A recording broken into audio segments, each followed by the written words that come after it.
بسم اللہ الرحمن الرحیم صلی اللہ علی النبی الأمی وعلی آلہ وبارک وسلم۔ میرے عزیز پاکستانیوں، آج پاکستان کی جو صورتحال ہے ہم سب اور آپ اس کا مشاہدہ کر رہے ہیں۔ یقیناً آج ہم بہت برے حالات سے گزر رہے ہیں اور پورا ملک بہت بدترین صورتحال کا سامنا ہے پورے ملک کو۔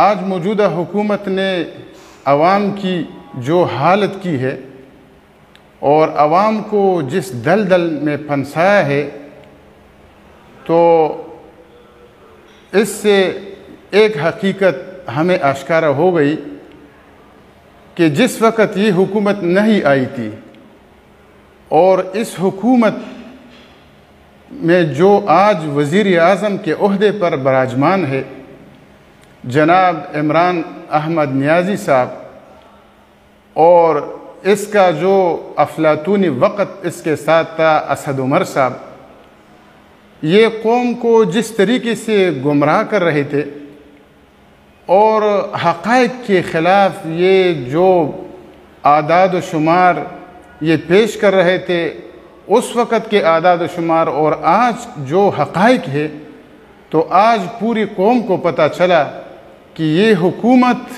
ایک سلیکٹڈ حکومت ہے اور ایک خاص ایجنڈے پر اس کو یہ حکومت آئی ہے۔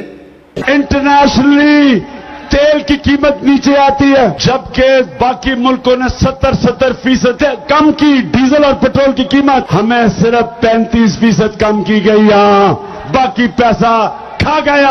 100% تک ٹیکس لے جایا گیا، پیٹرول 51% ٹیکس، مٹی کا تیل جو غریب ترین پاکستانی استعمال کرتا ہے 62% ٹیکس۔ جب انٹرنیشنلی 25% قیمت کم ہوئی ہے تیل کی، تو بجلی کی قیمت کیسے بڑھ گئی؟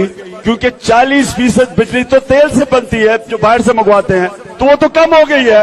اور جو ہمارے قائدین کہہ رہے تھے کہ اس حکومت کو ایک خاص ایجنڈے کے تحت ہمارے اوپر مسلط کی جا رہی ہے، اور وہ ایجنڈا کیا تھا؟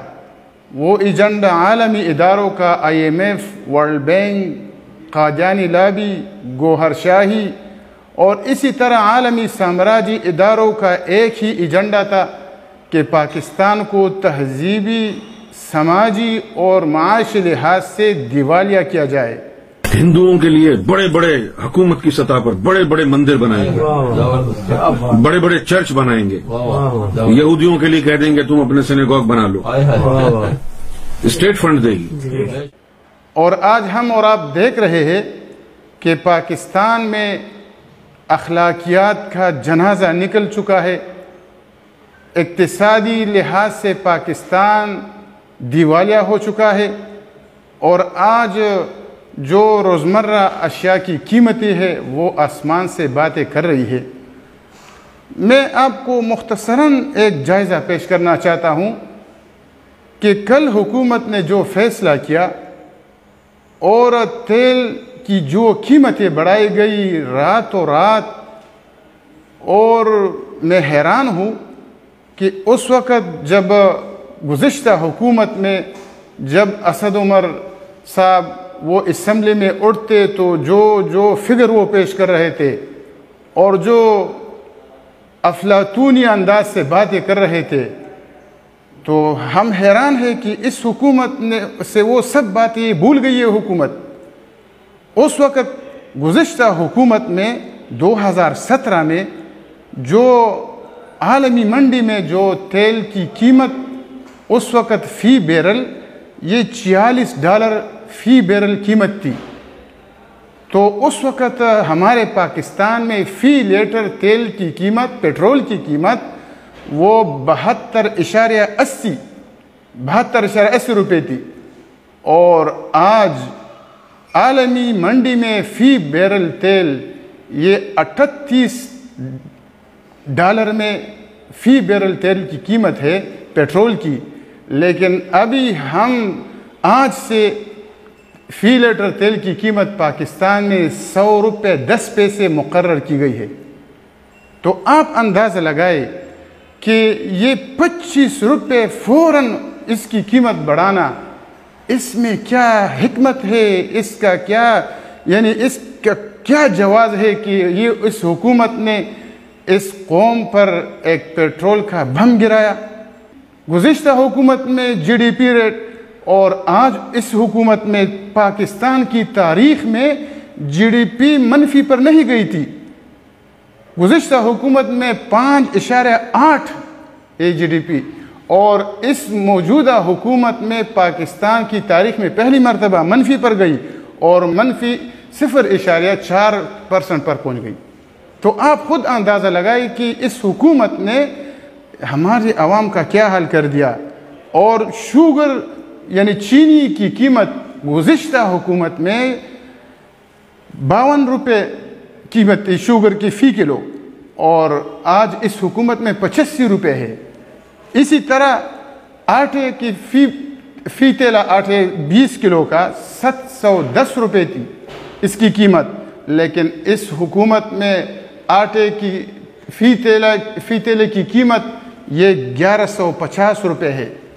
اور کوکنگ آئل، یہ کوکنگ آئل کا جو 5 لیٹر کا جو ڈبہ ملتا تھا وہ 740 روپے پہ ملتا تھا، اور آج اس یہ تبدیلی کی حکومت میں 1300 روپے پر وہ ڈبہ ملتا ہے۔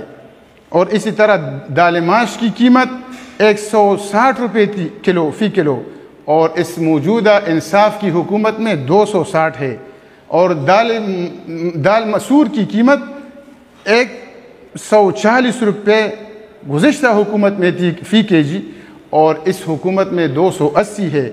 اور دال مسور اسی طرح دال چنا 100 روپے فی کے جی گزشتہ حکومت میں تھی، لیکن اس حکومت میں دال چنا کی قیمت 200 روپے ہے۔ اور بہت ساری چیزیں ہیں، میں نے مثال کے طور پر اس کا ذکر کیا۔ اسی طرح سونے کی قیمت لے لے کہ گزشتہ حکومت میں 52,000 روپے فی تولہ، اور اس موجودہ حکومت میں یعنی 1,04,000 روپے فی تولہ ہے، 1,04,000 روپے، اور گزشتہ حکومت میں 52,000، کتنا بڑا فرق ہے۔ تو میں قوم کو میں درخواست اور استدعا کرنا چاہتا ہوں، اور خصوصاً نوجوانوں کو، کہ ایک ایسی حکومت جو انہوں نے یہ کہہ رہی تھی کہ ہم پولیس کو غیر سیاسی بناتے ہیں اور ہم نے غیر سیاسی بنایا ہے، لیکن آج دیکھیے پولیس میں بعض ایسے کالی بیڑیاں ہیں جو لوگوں کی شلواریں اتارتی ہے۔ اور اسی طرح آپ دیگر محکموں میں جائیں، بغیر رشوت کے ایک معمولی کام بھی نہیں ہو سکتا، تو آخر ہم کہاں جائیں گے؟ تو انشاءاللہ جس طرح ہم پہلے میدان میں کھڑے تھے اس حکومت کے خلاف، آج بھی ہم کھڑے ہیں اور انشاءاللہ کل بھی کھڑے رہیں گے۔